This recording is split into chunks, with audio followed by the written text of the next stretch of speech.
Assalamualaikum warahmatullahi taala wabarakatuh. Nama saya Muhammad Hafiz bin Mahmud, bernomor matriks 276333 dan saya pelajar Universiti Utara Malaysia. Subjek saya pada hari ini ialah Physiology and Temporary Issue. Dan saya mengambil tajuk tentang falsafah kemanusiaan berkenaan tentang isu kemurungan. Bismillahirrahmanirrahim. Pengenalan tentang falsafah kemanusiaan ni, yang pertama ialah kemanusiaan merupakan etika altusmi yang diperolehi dari keadaan manusia. Berbeza dari keadilan yang terdapat tahap altruisme terhadap individu termasuk dalam kemanusiaan lebih daripada keadilan.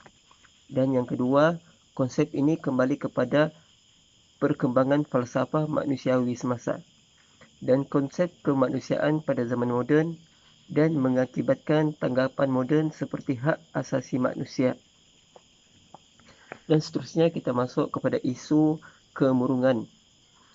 Kemurungan adalah gangguan perasaan seseorang yang menyebabkan seseorang itu terasa sedih yang berpanjangan, keletihan dan ketiadaan tenaga, cepat marah serta hilang minat dalam aktiviti harian. Dan yang kedua, kemurungan ini ialah penyakit yang boleh dihadapi oleh sesiapa sahaja tanpa mengira umur, jantina ataupun bangsa. Kemurungan boleh berlangsung sehingga berbulan-bulan ataupun bertahun-tahun. Dan seterusnya kita masuk kepada faktor kemurungan. Apa yang menyebabkan kemurungan? Yang pertama dari segi persekitaran, peristiwa hidup dan kurang sokongan keluarga sosial. Yang kedua, dari segi ubat-ubatan. Sesetengah jenis ubat darah tinggi boleh mencetuskan episod kemurungan. Walau bagaimanapun, ia akan beransur hilang apabila ubat itu diberhentikan. Yang ketiga, penyakit-penyakit lain.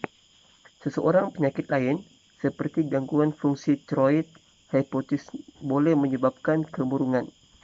Yang keempat, corak pemikiran.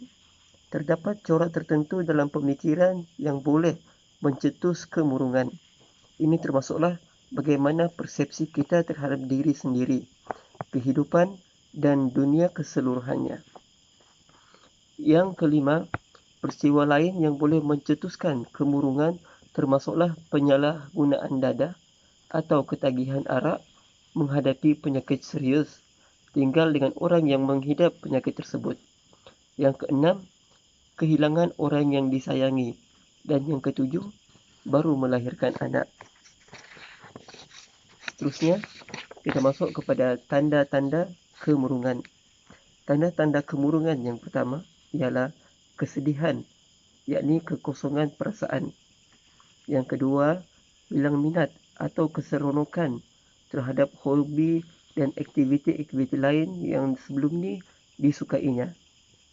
Yang ketiga, mudah berputus asa. Yang keempat, sukar membuat keputusan sendiri. Yang kelima, kurang daya tumpuan dan ingatan apa yang dia telah mengingati sebelum ini. Yang ketujuh, mudah cemas atau fobia. Dan yang terakhir, yang serius, rasa lebih baik mati, yakni ucapannya kadang-kala disertai dengan percubaan membunuh diri sendiri. Seterusnya saya akan masuk kepada sesiapa yang akan berisiko tentang kemurungan ini. Yang pertama ialah hilang anggota tubuh badan secara tiba-tiba. Dia akan berasa kemurungan apabila anggota tubuhnya hilang serta-merta tanpa disedarinya. Yang kedua, berlakunya penceraian di dalam rumah tangga. Yang ketiga, masalah rumah tangga dari segi pelbagai aspek. Yang keempat, mangsa penderaan. Mana-mana mangsa penderaan daripada dia waktu kecil ataupun sehingga masa kini. Seterusnya, tekanan di tempat kerja. Tekanan di tempat kerja daripada dia punya majikan ataupun rakan sekerja. Dan yang terakhir, krisis ekonomi ataupun pendapatan terjejas. Seterusnya, saya akan masuk kepada kesan sampingan kemurungan. Yang pertama, kesan sampingannya ialah murid mulut menjadi kering. Yang kedua, sembelit. Yang ketiga, masalah pundi kencing. Yang keempat, penglihatan menjadi kabur. Yang kelima, masalah seksual. Dan yang keenam, pening. Itu adalah kesan sampingan. Dan seterusnya, cara untuk merawat. Yang pertama, pesakit perlulah berjumpa dengan doktor di hospital atau klinik kesihatan yang terdekat. Yang kedua, berjumpa dengan konselor, berbincang dengan konselor apa masalah, apa risiko yang dia akan dapat apabila kemurungan berterusan. Yang ketiga, buat sesuatu yang boleh membuat Anda ketawa. Yang kelima, rehatkan diri dari perkara rutin. Yang keenam, elakkan membuat keputusan yang besar dan berisiko. Yang ketujuh, pecahkan tugasan yang besar kepada yang kecil dan diberi keutamaan. Dan yang terakhir sekali adalah dekatkan diri kepada Tuhan Yang Maha Esa.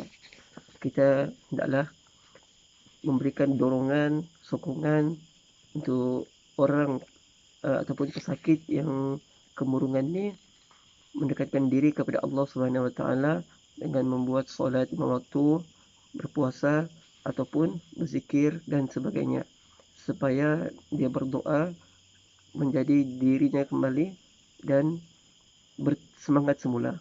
InsyaAllah pada hari ini itu sahaja yang saya akan membentangkan tentang isu kemurungan, dan jika ada salah saya memohon maaf, dan disudahi dengan wabillahi taufiq wal hidayah.